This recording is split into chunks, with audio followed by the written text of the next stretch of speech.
नमस्कार, SM news में आप सभी का स्वागत है। मैं सरिता कुमार और आप देख रहे हैं एसएम न्यूज़।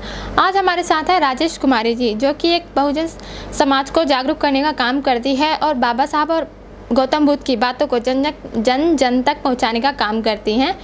आज हम इनसे पूछना चाहेंगे कि ओबीसी समाज को बाबा साहब ने 27% आरक्षण दिया था, उसके बावजूद भी आज सिर्फ एससी समाज ही आगे क्यों है, ओबीसी क्यों नहीं? देखो, आपका सवाल बहुत अच्छा है और हमारे ओबीसी समाज आज तक नहीं जान पाया कि उनका असली बाप कौन है, उनका असली हमदर्द कौन है, उनका असली मसीहा कौन है। आज भी वो अपने दुश्मन को ही पूजते आ रहे हैं, अपने दुश्मन को ही मानते आ रहे हैं और जब तक वो दुश्मन को मानेंगे कभी उनका भला होने वाला नहीं है। मैं आपने सवाल किया है कि ओबीसी समाज को 27% कहाँ से आ गया। मैं आपको यहाँ थोड़ा सा जिक्र कर देना चाहती हूँ। इस देश के अंदर जो हमारा वर्ण व्यवस्था है उसके अंदर हमारे 4 ही वर्ण हैं, ब्राह्मण, क्षत्रिय, वैश्य और शूद्र।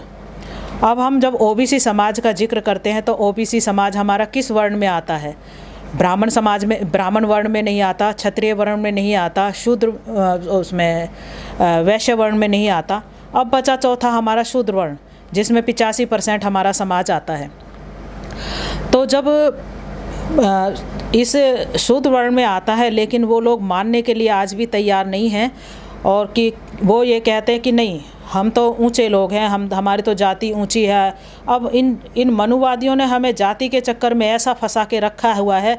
एक जाति अपने आप को दूसरी जाति से ऊंचा मानती है, कोई भी अपने आप को नीचा मानने के लिए तैयार नहीं है। और अगर देखा जाए तो हैं हम सब एक ही वर्ण से निकले हुए हैं, हम सभी के सभी शूद्र वर्ण से हैं, लेकिन फिर भी हमें 6,745 जातियों में इस तरीके से बांट रखा है कि हम आपस में उलझते रहें। हमारा रोटी बेटी का रिश्ता ना बनने दिया।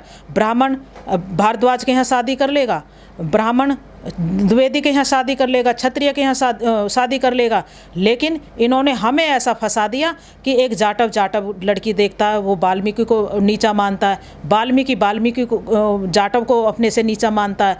तो हम जो है आज भी अपने उन्हीं रूढ़िवादी परंपराओं में लगे हुए हैं, उन्हीं में लिपटे हुए हैं। तो बाबा साहब डॉक्टर अम्बेडकर ने क्या देखा 1931 में, जब उसने बाबा साहब डॉक्टर अम्बेडकर ने वहाँ के इंग्लैंड के प्राइम मिनिस्टर रैमजे मैकडोनल्ड को कहा कि हमारे समाज को तो कोई अधिकार है ही नहीं, तो आप हमारे समाज को भी अधिकार दें, 85% को भी अधिकार दें। तो वहाँ के प्राइम मिनिस्टर रैमजे मैकडोनल्ड ने कहा कि डॉक्टर अम्बेडकर, मैं तो आपको अधिकार देने के लिए तैयार हूँ, लेकिन महात्मा गांधी जो है वो आपको अधिकार देने के लिए मानता ही नहीं है। जब भी आपकी बात आती है तो महात्मा गांधी हमेशा आपका विरोध करता है और वो कभी भी उसमें बढ़ चढ़ के हिस्सा लेता है, वो आपकी बात को आगे नहीं बढ़ने देता।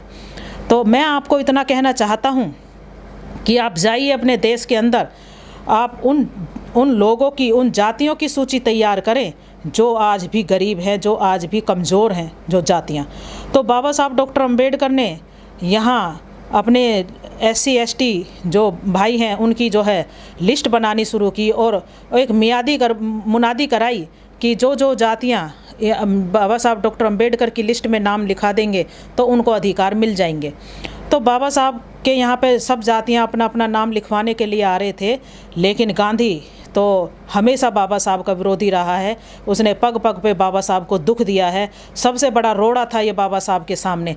अगर ये बाबा साहब का साथ देता तो आज हमारा देश और भी ज़्यादा विकासशील देशों में होता, लेकिन इसने बाबा साहब के कभी नहीं समझा कि बाबा साहब जो है एक सही बुद्धि से काम कर रहे हैं।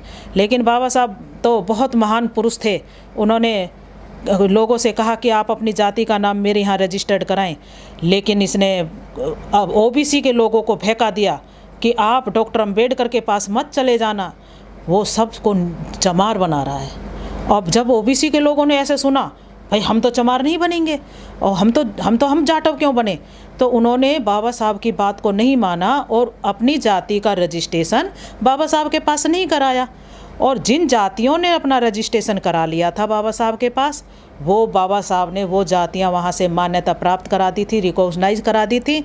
और वो जातियां आज बहुत आगे बढ़ चुकी हैं। उन जातियों के अंदर आज IAS, IPS, डॉक्टर, इंजीनियर, जज, वकील सब पैदा हो चुके हैं। लेकिन जिन जातियों ने बाबा साहब की इस बात को नहीं माना, उन्हें हम OBC की जातियाँ कहते हैं। उनको हम OBC की जातियाँ कहते हैं। वो आज भी SC ST से कई सालों पीछे है। साहब काशीराम ने कहा था कि जो OBC की जातियाँ हैं, उन्होंने तो विद प्रूफ कर दिया था कि कई बार उन्होंने बड़े मंच से कहा था कि मैं एक फार्म देता हूँ, एक लेटर देता हूँ, उसे OBC के लोग अपने जाके बस्ती में, अपने घरों में, अपने समाज में जाके उसे गजटेड ऑफिसर से अटेस्ट करा के लाएं। लेकिन इसी लेटर को मैं अपने समाज के लोगों को देता हूं, तो मेरे समाज, जाटव समाज में आज भी एक घर में आपको 4-4 IAS, एक घर में 4-4 गजटेड ऑफिसर मिल जाएंगे। तो उन्होंने विद प्रूफ कर दिया था। तो जब इन्होंने नहीं माना तो बाबा साहब बड़े दुखी हुए। बाबा साहब ने देखा कि हैं तो ये मेरे ही लोग, ये अमेरिका इंग्लैंड से तो आए नहीं हैं तो ये मेरे ही लोग, लेकिन आज ये धोखे के शिकार हो रखे हैं, आज ये जो है मनुवादियों के शिकार हो रखे हैं, लेकिन आज नहीं तो ये कल मेरी बात को मान जाएंगे। तो बाबा साहब को दूसरी बार मौका मिला संविधान लिखने का। तो बाबा साहब ने संविधान बनाते वक्त आर्टिकल 340 के तहत OBC समाज को 27% आरक्षण की व्यवस्था कर दी। लेकिन ये बाबा साहब ने तो व्यवस्था कर दी, और जो संविधान बाबा साहब ने बना करके, लिख करके दिया कांग्रेस पार्टी को, क्योंकि उस वक्त के तत्कालीन जो सबसे पहले देश के प्रधानमंत्री थे, वो प्रधानमंत्री पंडित जवाहरलाल नेहरू जी थे। तो उन्होंने इसको लागू करना था 27% को, लेकिन नेहरू राजनीति जानता था, वो राजनीतिज्ञ था पूरा। तो उन्होंने इस 27% जो आरक्षण था इसको देना उचित नहीं समझा, और उन्होंने क्या काम किया, उन्होंने लोगों को, OBC के लोगों को भ्रमित कर दिया कि आपके 27% आरक्षण के लिए मैंने जो है विज्ञान भवन के अंदर एक आयोग बिठाया है, काका केलकर आयोग। और काका केलकर आयोग 17 सालों तक बैठा रहा और कोई रिपोर्ट नहीं दे सका। जब 17 सालों तक काका केलकर आयोग कोई रिपोर्ट नहीं दे सका, तो नेहरू जो है प्रधानमंत्री नहीं रहा, या इस दुनिया में ही नहीं रहा। तो नेहरू के ख़त्म होने के बाद में अपना देश के कुछ टाइम के लिए शास्त्री जी प्रधानमंत्री बने, और शास्त्री जी तो मात्र कुछ टाइम के लिए रहे। उसके बाद उनकी पुत्री श्रीमती इंदिरा गांधी देश की प्रधानमंत्री बनी और लंबे समय देश की प्रधानमंत्री रहीं। उन्होंने देखा कि मेरे पिताजी ने इनको OBC को 27% आरक्षण नहीं दिया, तो उन्होंने भी अपने पिताजी की तर्ज पर आते हुए और OBC समाज को भ्रमित कर दिया कि भाई अभी तक मैं जो आपका जो 27% आरक्षण है उसके लिए उन्होंने दूसरा आयोग बिठा दिया, मंडल आयोग। तो जब मंडल आयोग बिठा दिया, मंडल आयोग भी बैठा रहा, वो भी कोई रिपोर्ट नहीं दे पाया। और उसके बाद 1984 में इंदिरा गांधी जी भी इस दुनिया में नहीं रहीं और वो भी यहाँ से चली गईं। तो उसके बाद उनके बेटे राजीव गांधी देश के प्रधानमंत्री बने। उन्होंने भी 27% आरक्षण को OBC को देने की ज़रूरत नहीं समझी। और उसके बाद फिर देश के अंदर चुनाव होते हैं 1989 में, और VP सिंह ने जनता के बीच में जा कर के वादा किया कि अगर मेरी सरकार आती है, मेरी गवर्नमेंट आती है, तो मैं मंडल कमीशन को लागू करूंगा, और मंडल कमीशन को लागू करूंगा। तो ये कह करके उन्होंने चुनाव जीत लिया और वो देश के प्रधानमंत्री बन गए। जब देश के प्रधानमंत्री बने तो उन्होंने भी इस 27% को लागू ना करके उन्होंने भी इसे खटाई के बस्ते में डाल दिया, या ये कह दो कि उन्होंने भी इसको इग्नोर कर दिया कि OBC का मुद्दा अगर देना है तो इसके ऊपर फिर हंगामा होगा। तो इसलिए उन्होंने उचित नहीं समझा और अपनी सरकार को चलाते रहे। लेकिन साहब मान्यवर काशीराम जी ने देखा कि अपने VP सिंह जी तो सरकार में आए हैं, तो लोगों के बीच में वादा करके आए कि मैं मंडल कमीशन लागू करूंगा। तो हमारे इस मिशन मूवमेंट को चलाने वाले साहब काशीराम जी, जो कि बहुत ही नेक इंसान थे और जो कि इस महापुरुष की हम उन्हें मानते हैं अपना, क्योंकि हमारे लिए उन्होंने जो हमारा आंदोलन ख़त्म हो गया था उसे साहब ने दोबारा चालू किया। और साहब ने देखा कि वीपी सिंह गवर्नमेंट इसे लागू नहीं कर रही है, तो साहब ने एक बहुत बड़ा आंदोलन किया और उसमें वीपी सिंह सरकार को कहा कि मंडल कमीशन लागू करो वरना कुर्सी खाली करो। जब देखा वीपी सिंह ने देखा, क्योंकि साहब काशीराम के साथ लाखों लाख लोग जुड़े हुए थे, तो उन्होंने जब बामसेफ बनाई थी तो बामसेफ बनाने से पहले उन्होंने 30 लाख लोगों को अपने साथ बामसेफ में जोड़ा था। और उन्होंने पार्टी बनाई तो पार्टी के टाइम पे तो उनके साथ लोगों की कोई गिनती नहीं थी। इस तादाद में हर पूरे भारत में लोग बाबा साहब काशीराम के साथ जुड़े हुए थे। जब साहब काशीराम ने ये ललकारा कि मंडल कमीशन लागू करो वरना कुर्सी खाली करो, तो वीपी सिंह की कुर्सी हिल गई और वीपी सिंह ने बहुत जल्दबाजी में ये फैसला ले लिया और वीपी सिंह ने 27% आरक्षण को तुरंत लागू कर दिया। और जब 27% को वीपी सिंह ने लागू किया तो उसके रिज़ल्ट पूरे देश ने देखे। ये मनुवादी समाज रोडों पे आ गया और देश की संपत्ति का नुकसान किया, बसें जलाई, लोगों को मारा पीटा और बहुत लोगों की जानें गईं और वीपी सिंह सरकार को अपनी कुर्सी भी गंवानी पड़ी इस 27% के चलते। तो ये हमारे मानसिकता रही है हमारे इन मनुवादियों की। जब दलित का नाम आता है, ओबीसी का नाम आता है, तो ये वहाँ कुछ भी नहीं देना चाहते। दलित को और ओबीसी को ये बांट के रखना चाहते हैं।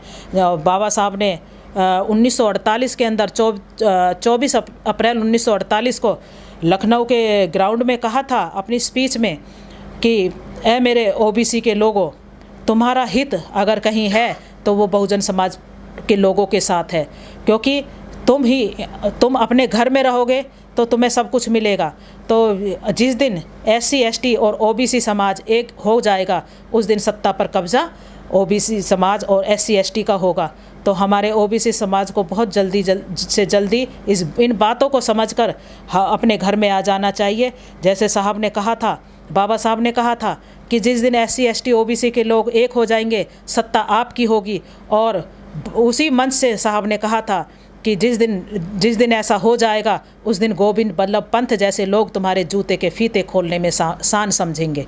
तो उन दिनों गोविंद बल्लभ पंत जो है उन दिनों यूपी का चीफ मिनिस्टर था और गोविंद बल्लभ पंत जो है बड़ा व्याकुल हुआ कि ये डॉक्टर अम्बेडकर ने क्या बोल दिया।